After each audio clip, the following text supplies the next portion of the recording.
The observation deck of the Galactic Military Academy fell silent as the procession entered. Every cadet, instructor, and visiting dignitary turned to watch the legendary Alpha Cubs make their ceremonial walk through the assembled ranks. These were not ordinary young beings. The Alpha species had ruled the Eastern Spiral for 3,000 years, their military prowess unmatched across known space.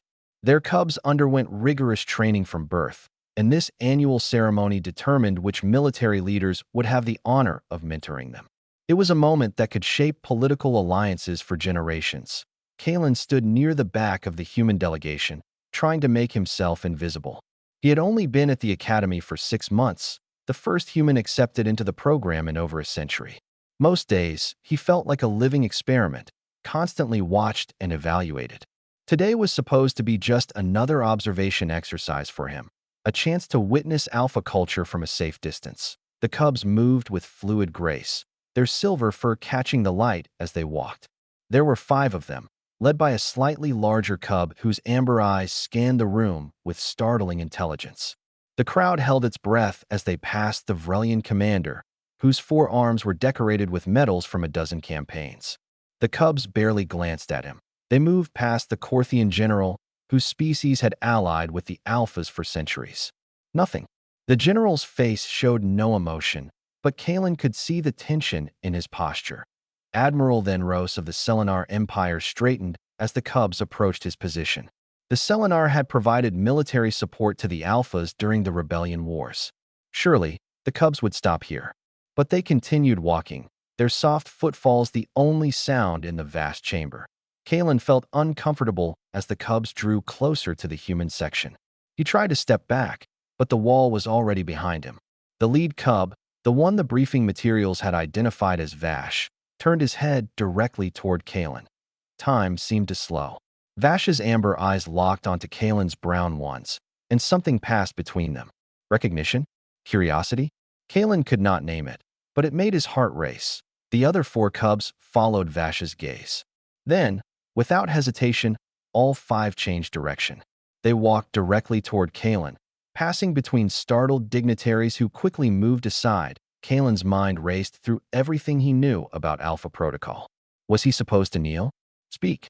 Run? The briefings had never covered this scenario because it had never happened before. Humans were not considered significant in military matters.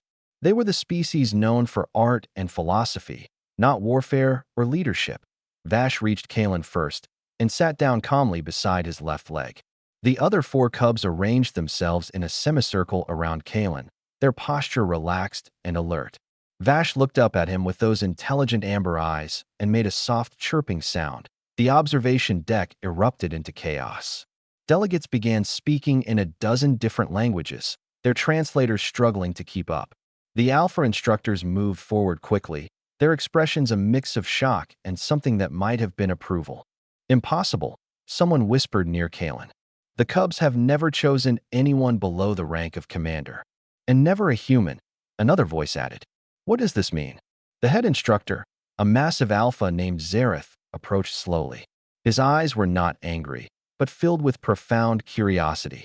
He stopped a respectful distance away and studied the scene before him. Cadet Kalen, Zareth said, his voice carrying across the now quiet room. Do you know why my cubs have chosen you? Kalen's throat felt dry. No, sir. I don't understand it either. Zareth tilted his head, a gesture that Kalen had learned indicated deep thought among the Alphas. Perhaps you do not see what they see.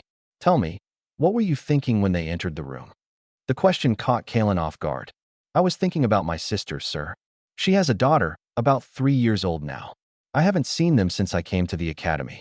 The cubs reminded me of my niece, the way they move with such confidence even though they're young. A strange sound rippled through the Alpha instructors.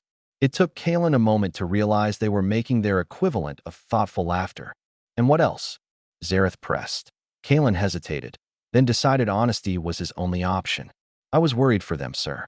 I know that sounds foolish, but they're so young, and everyone in this room is watching them, judging them, expecting things from them. I was hoping they would be all right. Vash chirped again and pressed against Kalen's leg. The gesture was unmistakably affectionate. Zareth stepped closer, his enormous frame towering over Kalen. Do you know what we teach our cubs from their first moments of consciousness, Cadet? No, sir. We teach them that true strength is not found in weapons or strategy alone. It is found in the heart. We teach them to sense the intentions of others, to feel beyond words and appearances. Zareth gestured to the assembled dignitaries. Every being in this room looked at my cubs and saw political advantage, military prestige, or diplomatic opportunity. They saw tools for their own advancement.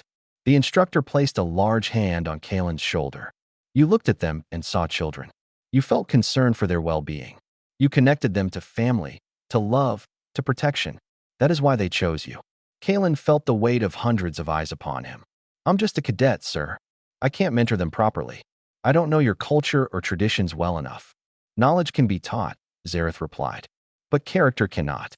My cubs have found something in you that is more valuable than rank or experience. They have found authenticity. Vash stood and looked up at Kalen expectantly.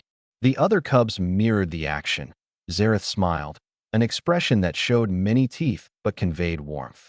The choice is made, Cadet Kalen. The cubs have spoken. If you accept, you will become their mentor, and you will learn our ways alongside them. You will have resources and instructors to guide you. But the bond they have chosen cannot be forced or changed. Will you accept this responsibility? Kalen looked down at the 5 young beings surrounding him.